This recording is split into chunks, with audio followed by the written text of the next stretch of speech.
प्राचीन समय की बात है। एक समुद्र के किनारे एक गुरु अपना आश्रम बनाकर रहा करते थे। हजारों शिष्य उनसे ज्ञान ग्रहण करने के लिए दूर दूर से उनके पास आकर रहते थे। गुरु का ज्ञान देने का तरीका भी बड़ा ही अनूठा था। शुरुआत में वो अपने शिष्यों को उपदेशों के माध्यम से ज्ञान देते थे। उसके बाद वो अपने शिष्यों को उस ज्ञान का अनुसरण करने के लिए कहते थे। उस ज्ञान को अपने व्यवहारिक जीवन में उतारने को कहते थे। एक बार उस आश्रम में एक सम्राट अपने बेटे को लेकर पहुंचा। उस सम्राट ने उस गुरु से प्रार्थना की कि आप मेरे बेटे को अपने आश्रम में रहने दें और अपने तरीके से उसे ज्ञान दें। उसे इस आश्रम में बिल्कुल भी ऐसा नहीं लगना चाहिए कि वो किसी सम्राट का बेटा है। उसे बिल्कुल साधारण शिष्यों की तरह ही ज्ञान देने की कृपा करें। गुरु ने मुस्कुराते हुए कहा कि सम्राट ज्ञान इसी तरीके से लिया जा सकता है। अगर तुम अपने आप को दूसरों से बड़ा समझोगे तो तुम ज्ञान ग्रहण नहीं कर पाओगे। अगर तुम्हें ज्ञान ग्रहण करना है तो तुम्हें दूसरों की तरह अपने आप को साधारण समझना होगा। यही ज्ञान ग्रहण करने की सबसे पहली सीढ़ी होती है। तुम निश्चित रहो, आज से तुम्हारे बेटे की जिम्मेदारी मेरे कंधों पर रही। ये कहकर गुरु सम्राट के बेटे को अपने साथ लेकर समुद्र के किनारे टहलने के लिए निकल गए। आश्रम के बाकी सभी बच्चे उस सम्राट को देख रहे थे। सम्राट अपने बेटे को अपने रथ पर बिठाकर लाया था, जिससे सभी बच्चे समझ गए थे कि ये लड़का सम्राट का बेटा है। इसी वजह से आश्रम के सभी बच्चे सम्राट के बेटे की तरह आकर्षित हो गए थे। जब गुरु सम्राट के बेटे को लेकर समुद्र पर टहल रहे थे तो सम्राट का बेटा अचानक फूट फूट कर रोने लगा, क्योंकि अभी वो सिर्फ 12 वर्ष का था और 12 वर्ष की आयु में उसके पिता उसे अपने से दूर छोड़कर चले गए थे। ये सदमा वो बच्चा सहन नहीं कर पा रहा था। वो नहीं समझ पा रहा था कि उसके पिता उसकी भलाई के लिए उसे उस गुरु के पास छोड़कर गए हैं। उसे रोते हुए देखकर गुरु ने कहा कि बेटा, मैं तुम्हें चुप नहीं करूंगा। हो सकता है कि आज मैं तुम्हारे आंसू पोंछ दूं, लेकिन कल तुम फिर अपने आप को अकेला पाओगे। याद रखना, जीवन में इंसान अकेला आता है और अकेला ही जाता है। जितनी जल्दी जो इंसान इस बात को समझ लेता है, वो उतनी जल्दी आत्मज्ञान के रास्ते पर निकल पड़ता है। गुरु ने अपनी बात आगे बढ़ाते हुए कहा कि जो इंसान अकेला रहना सीख लेता है वही खुद से प्यार कर पाता है, और जो खुद से प्यार करना जानता है वो किसी के भी जाने का अफसोस नहीं करता, क्योंकि वो खुद से ही प्यार करता है। धीरे धीरे तुम आश्रम के माहौल में ढल जाओगे। शुरुआत में तुम्हें समस्या आ सकती है, लेकिन कुछ दिनों के बाद तुम इसे आत्मसात कर लोगे। उसके बाद तुम्हें यही जगह बहुत अच्छी लगने लगेंगी। ये जगह तुम्हें अपनी महल जैसी लगने लगेंगी। संध्या हो चली थी। समुद्र के दूसरे छोर पर सूरज छिपने लगा था और अपनी लालिमा पूरे आसमान में बिखेर रहा था। बड़ा ही सुंदर दृश्य था और गुरु शिष्य को अपने साथ लेकर आश्रम में वापस लौट आए। उस शिष्य को भी थोड़ी सांत्वना मिली, क्योंकि गुरु की आंखों में एक अभूतपूर्व शांति झलक रही थी, और जब हम किसी एकांतवासी गुरु की आंखों में वो शांति देख लेते हैं तो हमारे हृदय से भी सारा भार हट जाता है। मन एकदम निर्मल हो जाता है। जब सम्राट का बेटा रात्रि का भोजन करने के लिए भोजन कक्ष में पहुंचा तो आसपास के सभी शिष्य उसके पास आने लगे। उन सभी को पता था कि ये सम्राट का बेटा है, और अगर हम इससे दोस्ती कर लेते हैं तो उससे हमारा बहुत फायदा होने वाला है। यही सोचकर आश्रम के ज्यादातर ने उसे घेर लिया था। बस कुछ बच्चे जो अकेले रहने का महत्व समझते थे, जो दिखावे में विश्वास नहीं करते थे, वो उस सम्राट के बेटे के पास जाने की बजाय अपना पूरा ध्यान खाने पर लगा रहे थे और एकांत में बैठकर अपना भोजन कर रहे थे। कुछ दिनों के बाद सम्राट के बेटे की आश्रम के ज्यादातर बच्चों के साथ दोस्ती हो गई। अब वो आश्रम में उन बच्चों के साथ घूमता, उन्हीं के साथ अपना ज्यादातर समय बिताता। आखिरकार सम्राट का बेटा था, सुख सुविधाओं में पला बढ़ा था। आसपास बहुत से दास औरत आसिया होते थे। आसपास अपने मित्रों से घिरे होना वही दिनचर्या उसने इस आश्रम में भी अपना ली थी। ऐसा नहीं था कि गुरु को ये सब पता नहीं था, पर गुरु उसे अलग तरीके से ज्ञान देना चाहते थे। बच्चों को ज्ञान आप उपदेश देकर नहीं दे सकते, उन्हें साक्षात्कार कराना पड़ता है। उसके बाद उन्हें वो बात समझ आती है जो आप समझाना चाहते हैं। गुरु को ये बात पता थी कि अगर मैं इसे बोलकर बताऊंगा तो ये कभी समझ नहीं पाएगा। मुझे ऐसे दिखाना पड़ेगा, इसे एहसास कराना पड़ेगा कि अकेले रहने से ही तुम अपनी शक्तियों को जान पाओगे। ये सीख देने के लिए गुरु एक दिन उस शिष्य को अपने साथ एक पहाड़ी की चोटी पर ले गए। पहाड़ी पर पहुंचकर गुरु ने उसे शिष्य से कहा कि अब तुम्हारा ज्ञान पूरा हो चुका है, बस एक आखिरी रात तुम्हें यहाँ पर बितानी होगी। उसके बाद अगले दिन शाम को मैं तुम्हारे राजमहल में तुमको पहुंचा दूंगा। वो बच्चा तो ये सुनकर बहुत खुश हो गया कि अब मैं वापस अपने राजमहल चला जाऊंगा। फिर से मेरे दास और दासियां सारी भोग की वस्तुएं मेरे पास होंगी। उस शिष्य ने गुरु से पूछा कि गुरुजी, मुझे आज रात आप यहाँ पहाड़ी पर क्यों छोड़ रहे हैं? आखिर मुझे कौन सा आखिरी ज्ञान यहाँ से मिलेगा? गुरु ने मुस्कुराते हुए कहा कि यहाँ पर चट्टान के पीछे तुम्हें छिपकर बैठना होगा। यहाँ पर रोज रात को एक बाज जाता है। तुम्हें उस बाज को देखना है, बड़ी गौर से देखना है, हर गतिविधि देखनी है, और उस बाज को देखने के बाद अगले दिन अगर तुम उस बाज की खूबियां मुझे बता पाए तो मैं तुम्हें तुम्हारे राजमहल वापस भिजवा दूंगा।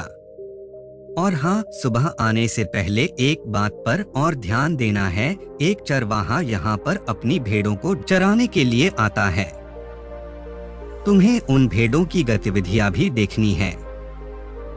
याद रखना, बाज की गतिविधि रात को और भेड़ों की गतिविधि सुबह।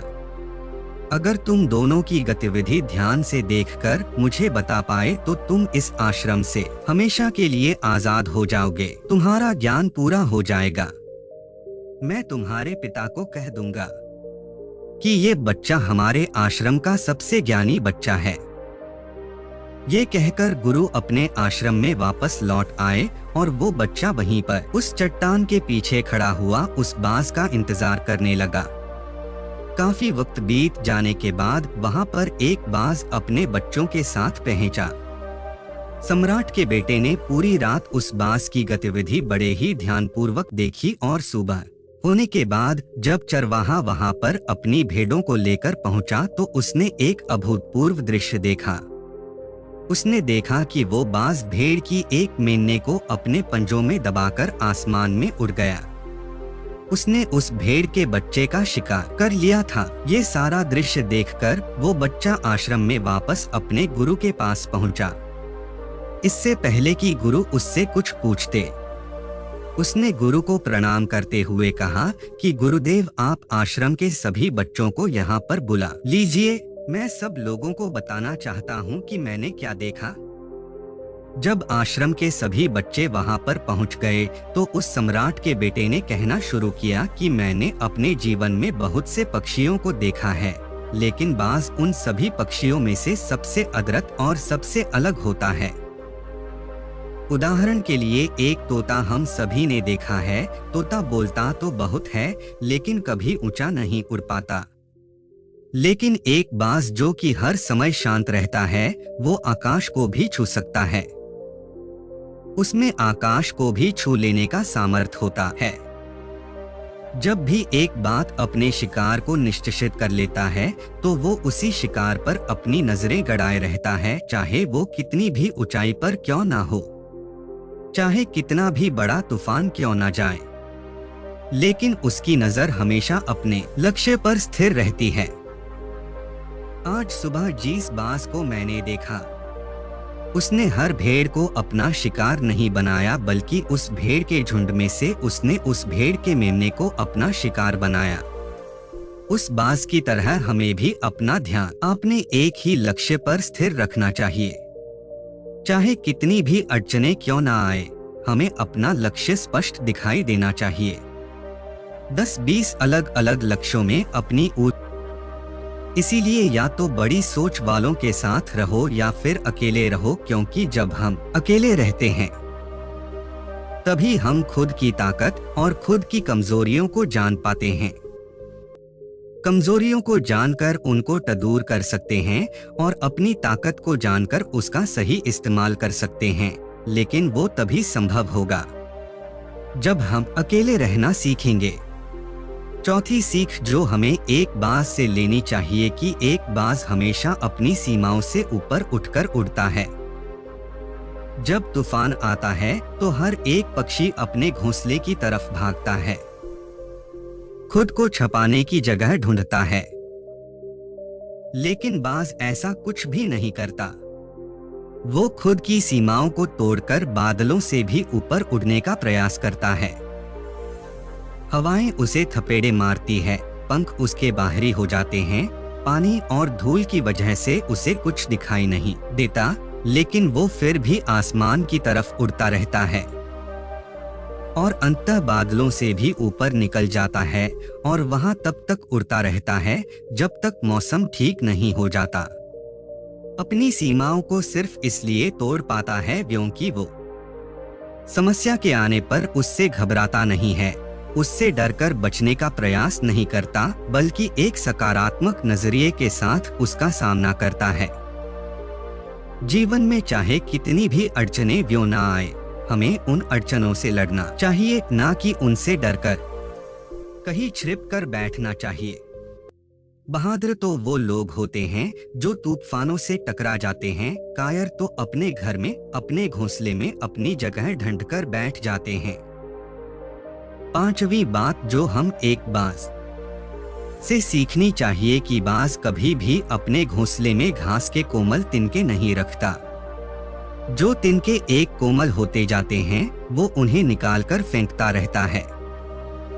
उसी तरह चाहे कितनी भी आरामदायक जिंदगी आपको मिली हो, लेकिन उस आराम से ऊपर उठकर अपने आलस्य को तोड़कर जीवन में मेहनत करते रहना चाहिए।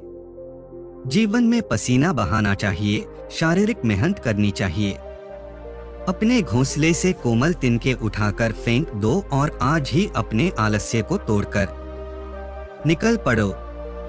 हर दिन अपने आप को चुनौतियां दो, हर दिन मुश्किलों से लड़ो, क्योंकि वही मुश्किलें तुम्हें मजबूत बनाएंगी। जंगल के राजा शेर को भी झुंड बनाकर शिकार करते हुए देखा जा सकता है, लेकिन बाज हमेशा अकेला शिकार करता है, क्योंकि वो जानता है कि भीड़ हौसला तो देती है मगर साहस छीन लेती है। आदमी को हमेशा अकेले ही आगे बढ़ना होता है। यही कारण होता है कि वो जल, थल और नभ सभी जगहों पर अपने शिकार का परचम लहरा सकता है। बाज की उम्र लगभग 70 साल की होती है, लेकिन 40 साल में ही उसका शरीर बूढ़ा हो जाता है। नाखून उसके पैरों में धंसने लगते हैं, पंख उसके शरीर में चिपक जाते हैं, उसकी चोंच मुड़ जाती है, उसका शरीर भारी हो जाता है। ऐसी स्थिति में शिकार करना तो क्या उड़ने की भी हालत नहीं रहती उसकी। ऐसे में उसके पास सिर्फ 2 विकल्प होते हैं। पहला, या तो वह खुद की इस अवस्था को स्वीकार कर ले और भूखा प्यासा मर जाए या किसी दूसरे जानवर का शिकार बन जाए, और दूसरा विकल्प ये होता है कि वो 6 महीने एक बहुत ही दर्दनाक प्रक्रिया से गुजरे और खुद को फिर से पहले जैसा मजबूत बना ले। लेकिन बाज तो बाज है, वो दूसरा विकल्प चुनता है।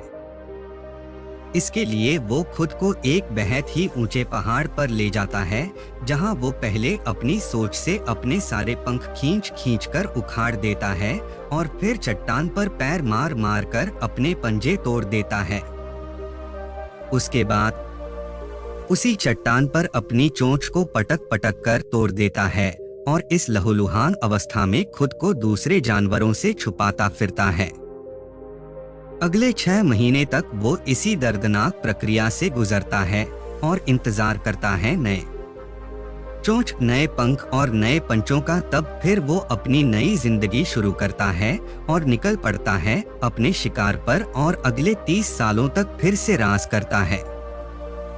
इसीलिए समय आने पर हमें भी अपनी पुरानी आदतों को छोड़ना पड़ता है और कुछ नया सीखना पड़ता है। समय के साथ बदलना पड़ता है, अपने आप को तैयार करना पड़ता है, वरना हमारा भी शिकार हो सकता है, हम भी पीछे रह सकते हैं। इसके बाद सम्राट के बेटे ने भेड़ों की विशेषता बताते हुए कहा कि भेड़ हमेशा झुंड में चलती हैं। उन्हें झुंड में एक साथ चलने से हिम्मत मिलती है, लेकिन जैसे ही उन पर शिकार होता है वैसे ही वो भीड़ तितर बितर हो जाती है और उस पूरी भीड़ में से एक भी भेड़ अपने साथी की मदद करने के लिए वापस नहीं लौटती। इससे हमें ये सीख मिलती है कि हमारे साथ कितने भी लोग खड़े हो, किसी पर भी यकीन नहीं करना। यकीन करना तो खुद पर करना, क्योंकि बुरा समय आने पर वो भीड़ कब तितर बितर हो जाएगी आपको पता ही नहीं चलेगा। गुरु को प्रणाम करते हुए सम्राट के बेटे ने आपने गुरु से कहा कि गुरुदेव, अगर मुझसे कोई सीख रह गई हो तो कृपया करके आप बताने की कृपा करें। गुरु ने सभी बच्चों को संबोधित करते हुए कहा कि ये सभी बातें जो अभी इस बच्चे ने बताई है सब सही है, लेकिन ये सारी खूबियां आप लोगों में तभी पैदा हो पाएगी जब आप अकेले रहने का अभ्यास करेंगे। आपने देखा होगा कि बाज कभी भी किसी दूसरे पक्षी के साथ नहीं रहता, ना ही किसी के साथ अपनी जोड़ी बनाता। वो आसमान में अकेला उड़ता है और अकेला उड़ने की वजह से वो अपनी ताकत और अपनी कमजोरियों को जान पाता है। इसके बाद गुरु ने अपनी बात खत्म करते हुए कहा कि मैं आज रात इस सम्राट के बेटे को इसके राजमहल में छोड़ने के लिए जा रहा हूँ, क्योंकि इसके सीख यहाँ पर पूरी हो गई है। और ये कहकर गुरु उस सम्राट के बेटे का हाथ पकड़कर राजमहल की तरफ रवाना हो गए और बाकी के सभी बच्चे उन्हें पीछे से जाते हुए देखते रहे।